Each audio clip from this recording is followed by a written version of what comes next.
भारतीय राज्यघटनेचे शिल्पकार डॉक्टर बाबासाहेब आंबेडकर यांनी त्यांच्या प्राथमिक शिक्षणाची सुरुवात ज्या शाळेमध्ये केली ते साताऱ्यामधील राजवाडा परिसरात असणारे प्रताप सिंग स्कूल आज दुरावस्थेमध्ये आहे।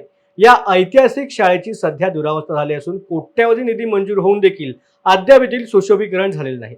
त्यामुळे जिल्हा प्रशासनाने याकडे लक्ष देऊन या शाळेला आंतरराष्ट्रीय दर्जा प्राप्त करून द्यावा अशी मागणी सातारकर नागरिकांकडून केली जाते। आता आपण ज्या शाळेमध्ये डॉक्टर बाबासाहेब आंबेडकरांचं शिक्षण झालं त्या शाळेमध्ये म्हणजे श्रीमंत छत्रपती प्रतापसिंह हायस्कूलमध्ये आपण उभे आहोत। खरं तर ही ऐतिहासिक अशा स्वरूपाची शाळा आहे, कारण या शाळेमध्ये बाबासाहेब आंबेडकरांनी 7 नोव्हेंबर 1900ला प्रवेश घेतला आणि या ठिकाणी इयत्ता 1ली ते 4थी पर्यंत त्यांचं शिक्षण झालं। त्यामुळे या शाळेला एक आगळं वेगळं महत्त्व आहे। आज या शाळेकडं संबंध भारतातच नव्हे तर जगाचं लक्ष आहे, कारण बाबासाहेब आंबेडकरांची सुरुवात इथून झालेली आहे। त्यामुळं या ऐतिहासिक शाळेकडं आज ज्या ताकदीनं किंवा ज्या गांभीर्यानं राज्य सरकारने भारत सरकारने पाहिलं पाहिजे ते पाहताना अजून तरी काही दिसत नाही। या शाळेला कोट्यवधी रुपयांची मदत आली या शाळेचं संवर्धन व्हावं, जतन व्हावं यासाठी, परंतु ती जी काय रक्कम आहे ती रक्कम या शाळेसाठी अपुरी पडते आहे, कारण हा जो राजवाडा आहे हा राजवाडा पूर्ण जीर्ण झालेला आहे। अशा अवस्थेमध्ये खरं तर राज्य सरकारने आणि भारत सरकारने या शाळेला खूप मोठ्या प्रमाणामध्ये मदत करणं गरजेचं आहे, कारण आंतरराष्ट्रीय दर्जा या शाळेला कसा मिळेल अशा पद्धतीची मागणी आम्ही गेली अनेक वर्षे या ठिकाणी करतो आहोत। या शाळेमध्ये बाबासाहेब आंबेडकर शिकले म्हणून तर हा 7 नोव्हेंबर हा जो दिवस आहे हा दिवस राज्यभर प्रत्येक शाळेमध्ये विद्यार्थी दिवस म्हणून साजरा व्हावा यासाठी आम्ही प्रयत्न करत आलेलो आहे।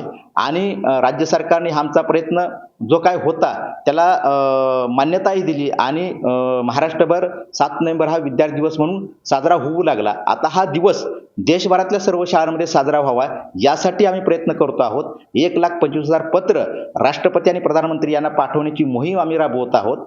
अशा एकूण सगळ्या परिस्थितीमध्ये या शाळेला आंतरराष्ट्रीय दर्जा मिळाला पाहिजे आणि या शाळेचं जतन आणि संवर्धन चांगल्या पद्धतीनं झालं पाहिजे, जेणेकरून हा ऐतिहासिक ठेवा, हा ऐतिहासिक वारसा नव्या पिढीला एक ऊर्जा देणारा, एक प्रेरणा देणारा अशा स्वरूपाचा भविष्यामध्ये ठरू शकेल। त्यामुळं राज्य सरकारने, भारत सरकारने या गोष्टीकडं या जयंतीच्या निमित्तानं, या 14 एप्रिल आहे बाबासाहेब आंबेडकरांची जयंती आहे, या जयंतीच्या निमित्तानं राज्य सरकार आणि भारत सरकारने या शाळेकडे गांभीर्यानं पाहिलं पाहिजे अशी एक माझी विनंती आहे। या ठिकाणी बाबासाहेबांनी आपले 1ली ते 4थी असे प्राथमिक शिक्षण पूर्ण केले। 7 नोव्हेंबर 1901 रोजी डॉक्टर बाबासाहेब आंबेडकरांनी या शाळेमध्ये प्रवेश घेतला होता। शाळेमध्ये आजही बाबासाहेबांची हजेरी पत्र आपल्याला पाहायला मिळते। तसेच या हजेरी पत्रकावरील बाबासाहेबांची सही अजूनही सुस्पष्ट आपल्याला पाहायला मिळते। भारताच्या संविधानाचे शिल्पकार डॉक्टर बाबासाहेब आंबेडकर यांचे जे प्राथमिक शिक्षण झाले ती शाळा म्हणजे साताऱ्यातील प्रतापसिंह हायस्कूल। या प्रतापसिंह हायस्कूलमध्ये आपण पाहू शकतो इथं हे त्यांनी 1ली ते 4थी ही शाळा त्यांनी इथं शिकलेली आहे। एकूणच पाहायला गेलं तर त्यांना जे शाळेतून बाहेर काढलं होतं, शिकून देत नव्हते, तेच ह्या परिसर आहे, याच शाळेमध्ये ते येऊन परत शिकले। त्याच्यानंतर त्यांनी भारताच्या संविधानात मोठा वाटा देखील घेतला होता। एकूणच ही जी शाळा आहे त्याची मोठ्या प्रमाणावर पडझड होताना आपल्याला पाहायला मिळते आणि नागरिकांच्यातून देखील याचे सुशोभीकरण असेल किंवा डागडुजी करण्याचे आवाहन केले जाते।